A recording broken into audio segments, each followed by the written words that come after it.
Everybody, this is Ravana once again. In the eye of the storm, awaiting Hurricane Irma. However, let me clarify something for the spookies out there in cyber world and in this world in general. Because you have a dream that we're going to get hit with a hurricane and we're all going to be devastated. And then you make mention of all these areas, Florida, uh, Louisiana, Texas, we're all in danger. But then your Georgia is safe when Georgia is on the map to get hit as well. So how true is your dream? Partially, only because a dream is mostly 99% about you. What is the hurricane in your life? What is the chaos in your life? People want to be saviors to other people but can't even save themselves. People want to be saviors to the world, to the black race, to everything else, but haven't even gotten their life together. That's faulty. That's really faulty information because you put people in an uproar and a panic when it's not that serious. If you really got contacted by your ancestors, you would understand, first of all, that Set-Sutekh is the god of storms. When you understand that, you do some work with Set-Sutekh to, one, absorb the energy of the hurricane, and two, deflect the energy that can be counterproductive to your quality of life, your home, or things of that nature. You don't run from it because a hurricane is not negative. You don't make blatant statements, oh, the hurricane is being sent by the ancestors to cleanse all negativity. But yet you have about 3.2 million people of African descent, or African Americans as they would like to call it, in Florida. You have another 4.5 million Latinos, which many of them tend to be of African descent, whether they claim it or not. And then you have another large contingency of people, melanated people, from different parts of the world. You mean to tell me that all those people are negative? No. You mean to tell me that the ancestors want to punish all of them? For what? What did they do? You have many people here in Africa. You have many people here in Florida who practice African traditional religions, as some of you all conscious idiots would like to claim that you're so black in Africa and pro-black, but can't even freaking understand what's the real workings of these spiritual systems of Africa. It's really ignorant shit when people go around, promoting their dream as if it's a answer to all people's problems or all solutions. And it's your dream for you. 99% of dreams, scientifically as well as psychologically, clinically, has been proven, is all about you and your world. And the hurricane has a symbol of the chaos in your life that you're not focusing on because you're trying to save other people. Cut that bullshit out. Set-Sutekh, the isolated consciousness, the Prince of Darkness, also known as the Natal God of Storms, Chaos. What people do not understand is that Set-Sutekh is necessary for harmony. I would like to say balance, but in the words of a good friend, Val Cadman, balance is bullshit. Let me explain why. When you look at the scales of Ma'at, scales are not moving. There's stagnation. When you're stagnant, there's no growth. There should be a fluctuation between the scales. There should be a movement between the scales. That's harmony. Harmony can fluctuate. Harmony is about utilizing the dark energies and utilizing, yes, even some of the light. Not light as in fluffy, as in your powder puff girls, your fairy cream puff. Light as in warrior type energies that tend to have a little more light energy behind it. That's what a real black adept does. He or she knows how to walk in the dark, the primal chaotic powers, the original powers of creation in the dark, but can utilize aspects of the light to bring harmony into their life. So as this hurricane gets closer, we have to understand that when you are evaluating what's taken place, Set-Sutekh, that energy, that archetype, is storm. It's a god of storms. You, as a black adept, walking on the path, take and absorb the energy from the storm to increase your power, to increase your strength, using the vampiric system that we've shared on so many shows, and can also be found on the Shep Cap book and other books and information if you want to thoroughly do your research. We utilize these powers to activate the storm energies within us to overcome our own obstacles or blockages that may be holding us back, to bring that harmony that is necessary in our life, to be a master over our life. Not ancestors did this, and ancestors want to do this, and ancestors want to punish us for this. See, you guys have taken ancestors, which are usually deceased individuals whose spirit is still somehow connected to the earthly plane, who did exist blood and flesh, and you want to take the ancestors and equate them to gods and goddesses. Bullshit. Gods and goddesses are archetypes, they're metaphors of the highest, or I shouldn't say highest because then we go back into religion, of some of the best parts or some of the attributes and characteristics, whether they're considered positive or negative in that respect, how people perceive it, positive, negative characteristics of this archetype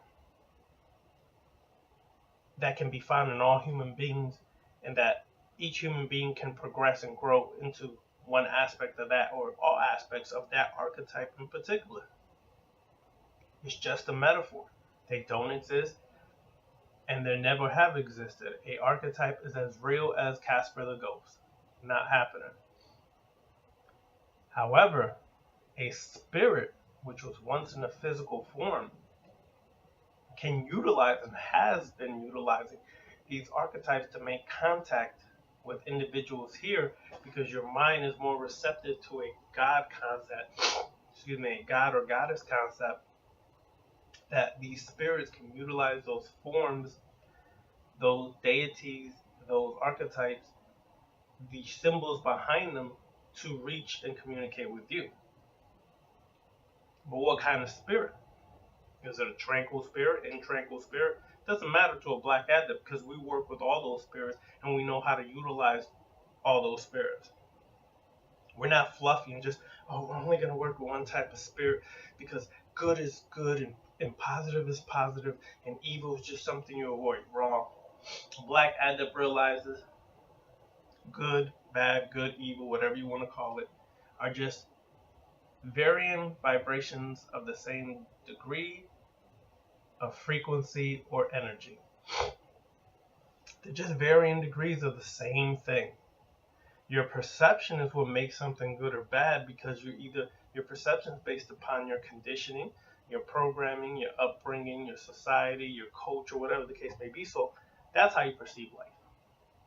But that's not the reality of life. They're just varying degrees of vibration or frequencies of the same thing. So a black adept doesn't look at a hurricane as bad or good or bad. Black adept says, boy, there's a lot of energy being created from that storm. And who is the archetype that represents that storm? Set-Sutekh.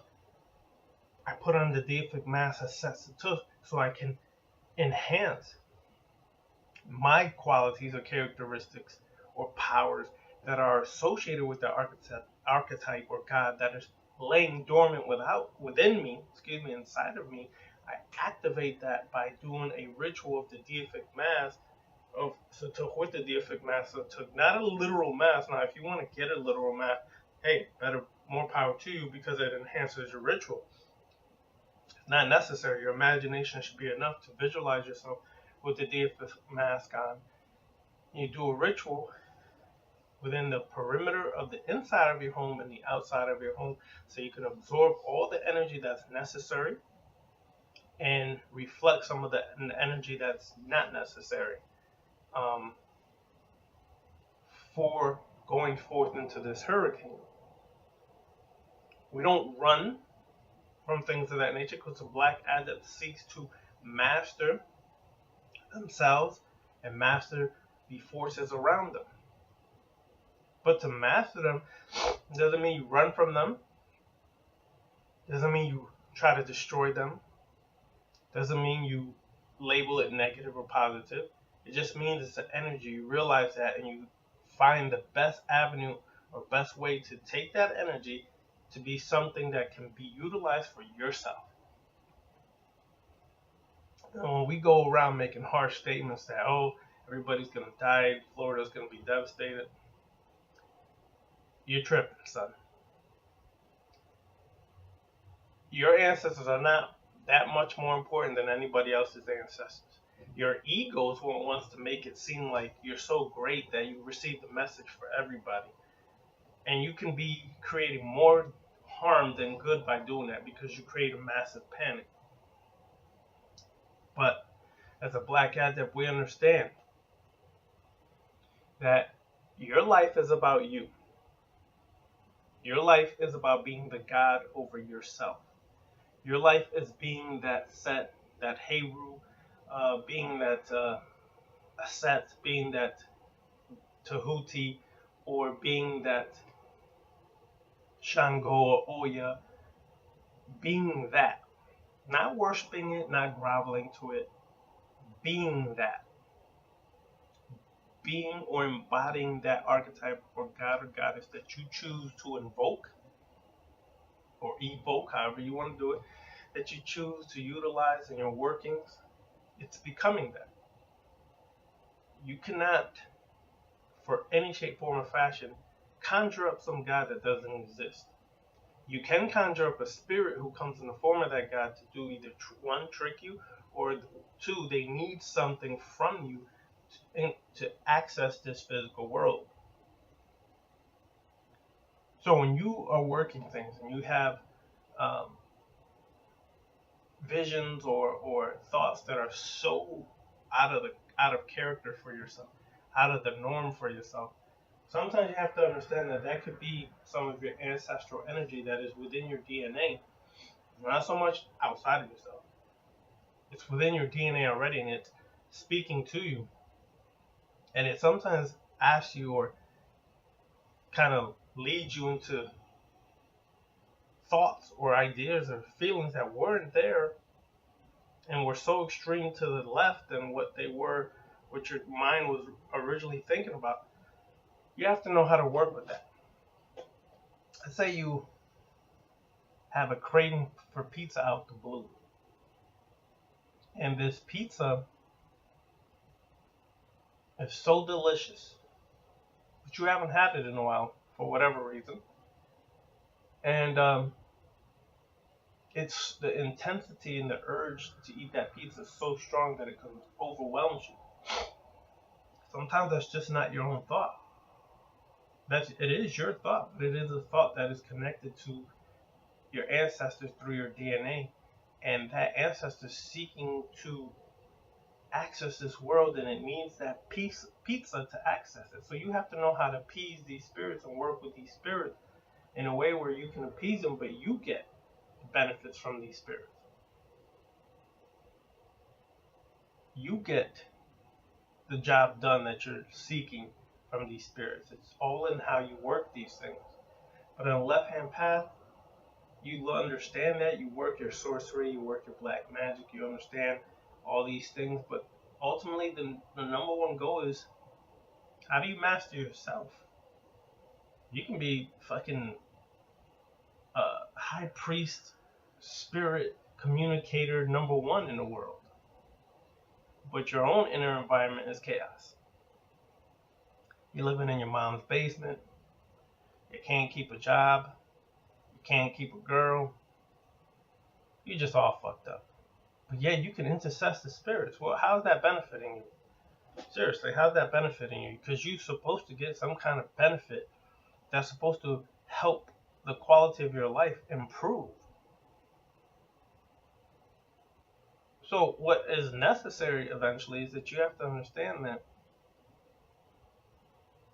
some within your inner temple has to change. But you're so hell bent on being some server and servant to the masses that you forget the real picture. The real picture is to master yourself. The real picture is knowledge of self, not some superficial knowledge. Oh, I'm African, I'm Puerto Rican, I'm this, my ancestors did this. That's superficial. What I mean is just the outer layer of real self knowledge. Real self knowledge is taking an inventory of your goods, your bads, your uglies, and your beautifuls, your strengths and your weaknesses, and not just focusing on the strengths and oh look at how great I am and I'm such a fucking diva. Some women say, oh, I'm such a fucking sex goddess. Some women say, or some men be like, I'm such a fucking pimp, or I'm just a fucking play, whatever. That's all shit to rub and massage your ego, anyways. It's really looking at my weaknesses. What are my weaknesses? Is it anger? Is it laziness? Whatever the case is, how do I take that weakness and make it a strength? How do I put the energy into that weakness to knock down the obstacles that keep me stuck within this behavioral characteristic and take that weakness and make it a strength? That's the work of a real person walking on the left-hand path, the Black Adept. That's the real work. Getting results from your rituals that are helping you financially, helping you with whatever is great. But it's only part of the work. The real work is, are you taking those strengths and weaknesses and are you cultivating the strengths and making them stronger, and those weaknesses and turning them into a strength? Don't just tell me how great you are, how lovely you are. Some females be like, look at my fat ass, I can get any man. Yeah, that's great. At the end of the day, you still fucked up. You still have no social skills. You still are selfish, extremely selfish. You still don't get it. Because all you're doing is caught up on your own bullshit. How lovely I am, how great. Fuck all that. Work on your shit.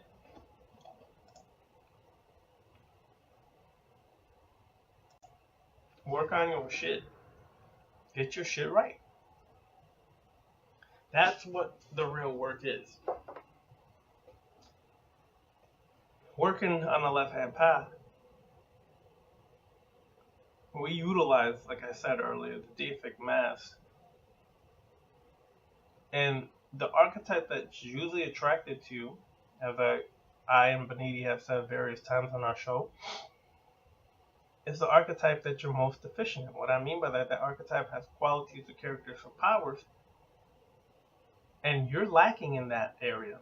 So that archetype, that symbol of the archetype comes within your subconscious mind with symbols and attracts you to that, not because you're great, because you're lacking in that area, and you need to utilize that deific mask to overcome your weaknesses or deficiencies in that area.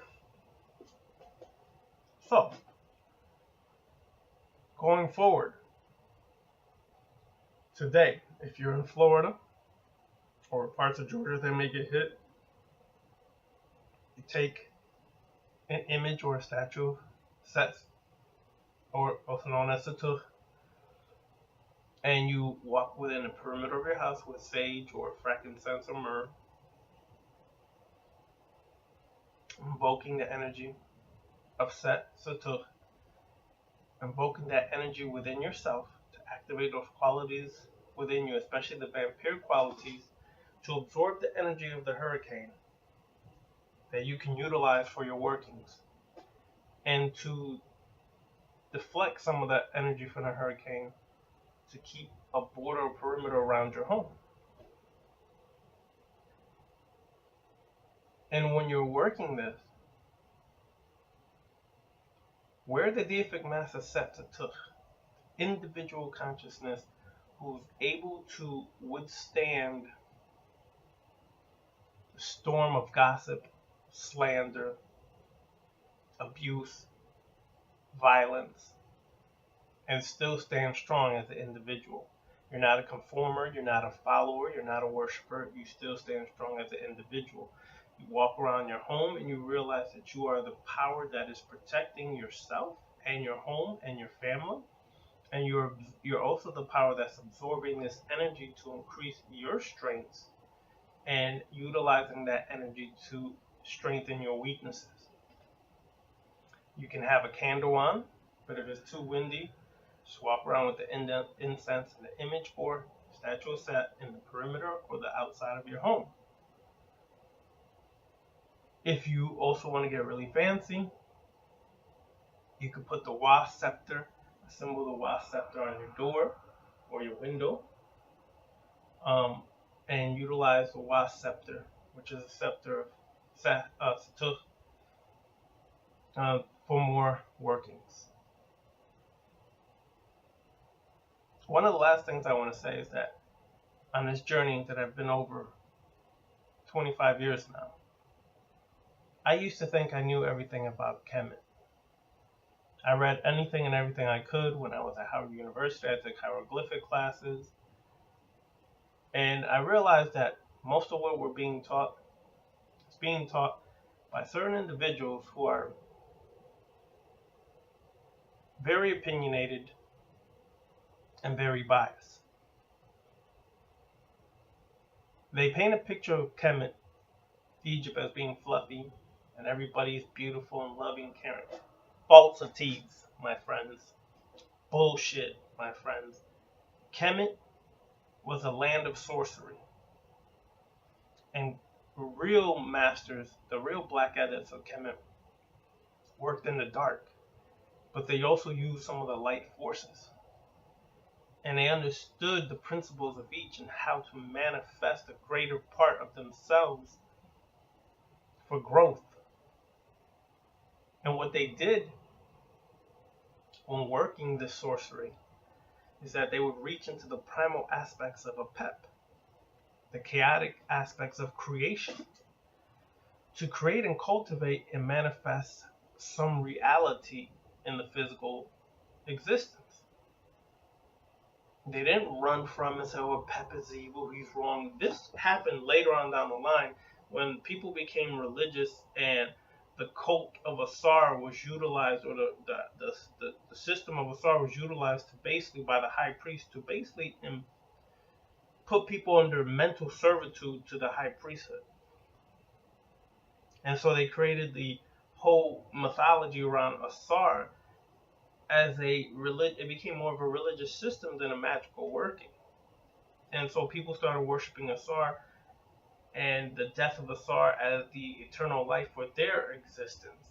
And after death, they would receive eternal life like Asar. And see, now we're back to the modern day form of Christianity that really was created back then, but it was created to put people in servitude. And a lot of you Kemetic coons run around quoting and teaching that shit, don't even realize that's not really what's happening. What's really happening is that when Asar is being buried, he's burying the parts of himself that are no longer necessary because those weaknesses he's learned or she's learned to take and turn it into a strength. So it's no longer necessary to be,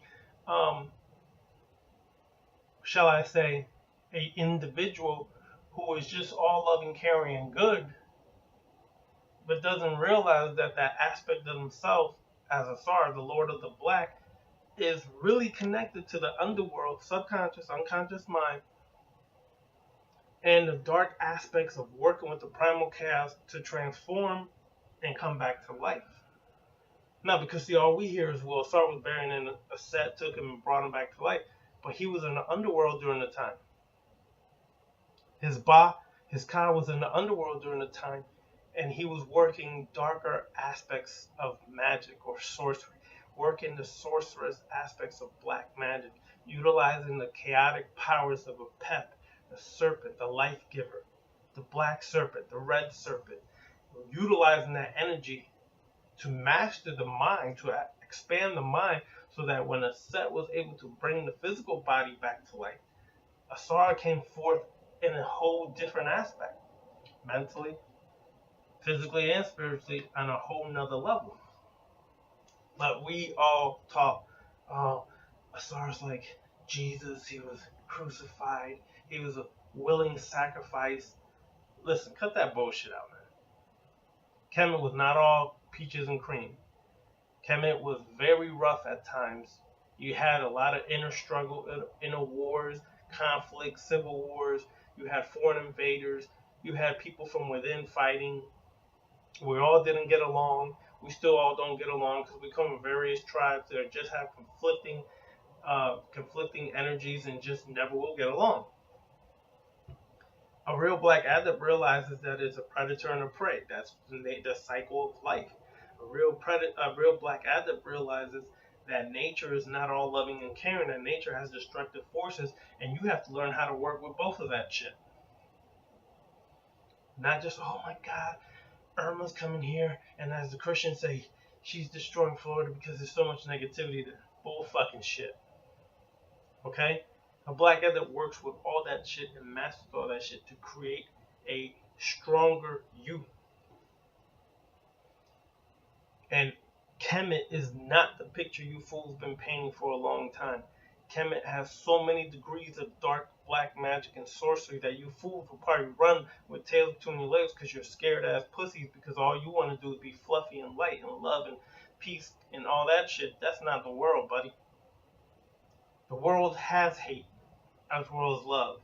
Both are necessary because they're varying degrees of the same thing: an emotion, an energy, frequency, a vibration. And as a black adept, you learn to work with all that shit. You don't suppress your anger. You don't suppress your aggression. You don't suppress any of that. You learn how to utilize it best for yourself. That's the trick when working real left-hand path sorcery, working real Kemetic sorcery, real Egyptian sorcery, not this fluffy bullshit you fools talking about out there. Kemet was not about the bullshit. And I've heard people say, oh, well, look, there's certain stelas and certain pictures where, Asar is depicted with red, black, and green. No, but it doesn't mean the red, black, and green of today. To Kemet, red, black, and green meant something totally different. Red was for passion, power. Black represented primal chaos, a pep energy, dark energies that can be utilized for mastery. And green represented fertility or transformation. Did not represent black as a people, did not represent red as the blood of the people lost, and did not represent green for the land. Sorry, folks. Somebody been lying to y'all. Dig deeper than what these fools are telling you, because what these fools are telling you is trying to trap you and condense your mind within a fucking slave mentality, and they're the masters over your slave mentality. I don't care who they are in the conscious community. They're enslaving your minds and making you a bunch of worshipers and followers of them. This is why you guys jump on every video they put out, go to every debate that doesn't solve anything, because there's no real debate to really solve. And you guys fall for this and are slaves and servants to these people, and will always be slaves and servants because you're not thinking for yourself, mastering yourself. And being a master doesn't mean that you don't listen to other people. It just means you learn to listen to the bullshit and cipher through the bullshit, but you stay in control of yourself. You make your own decisions and choices. You don't run with the masses because we're emotional and upset, or we want to espouse an opinion and, oh, that opinion just moved me. It's just an opinion, buddy. Everybody has them shits, just like assholes, right? You gotta be a person who's in control of the mind, body, and soul. A person who's in control of their thoughts. A person who's in control of their actions. Not a person who's easily swayed and follows and conforms to people. No, that's a fucking servant, a slave. A real black adept is a master over their world. And everything they do is to master their world. They're constantly analyzing their thoughts. Is this thought of me, or is this thought of someone else, or something else, or the media, or something else that's going to shape and mold my perception and opinion? Bullshit. We deprogram, decondition everything that's been put in there. We work constantly, day and night, to get it out of there, to create a new programming put in by ourselves, our true selves. This is the work of a black adept on a left-hand path. This is why we walk the left-hand path. This is why we do the left-hand path.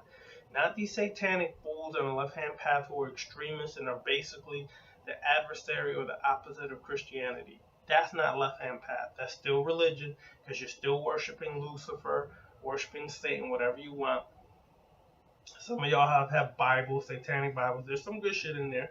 But what I'm saying is, if you have a Bible, that's the same version of having a Bible in the church. It's just a religion. You're back in a religious mind frame. You're not walking the steps of a master in control of self, walking for self. Now, being on the left-hand path doesn't mean being selfish. It means you're about self and working to master self so that you can better be suited to be there for your family, let's say. Show people a little more compassion. You motherfuckers who are so fluffy and loving and caring, oh, I want to save the world, and you act like you're so compassionate, but that's all superficial, fake-ass compassion. Because to really understand compassion, you have to have put yourself in their shoes or either experience the same shit or similar shit to them to totally have compassion for people regardless of what their actions or behaviors led them to. That's real compassion.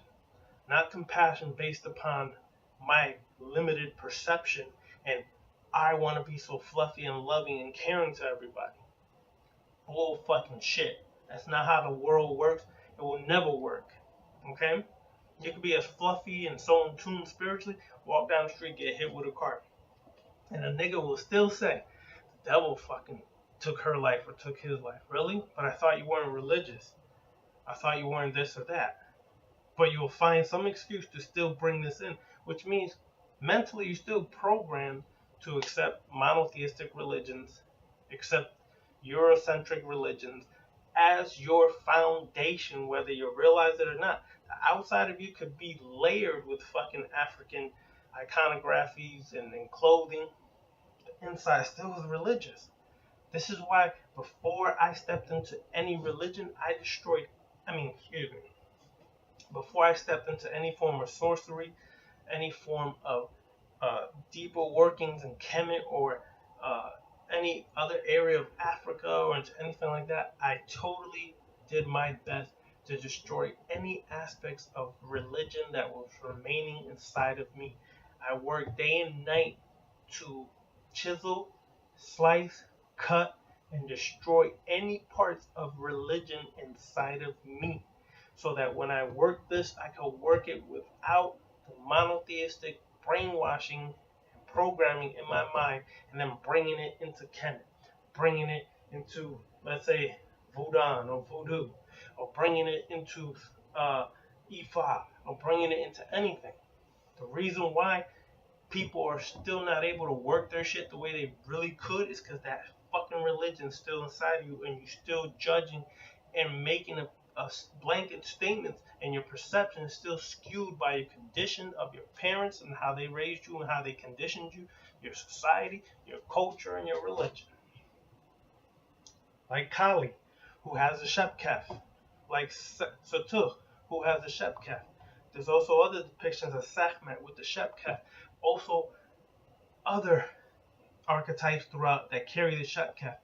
That dagger, that sword that you see there, that short dagger, is symbolic of cutting away the obstacles in your life, cutting away the blockages in your life or in your chakras or whatever you want to call it, blocking the blockages and obstacles that are here, whether it's through programming, conditioning, or self-created. That Shep Cap is needed and necessary symbolically. You're cutting away that. You're cutting that out of your life. You're destroying it out of your life. You're shaping it and cutting it and getting rid of that part.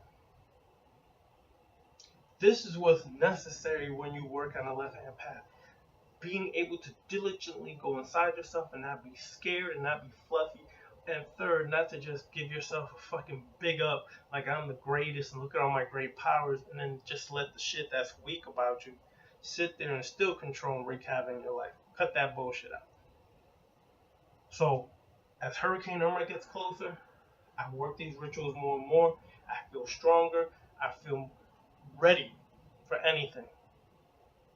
Peace.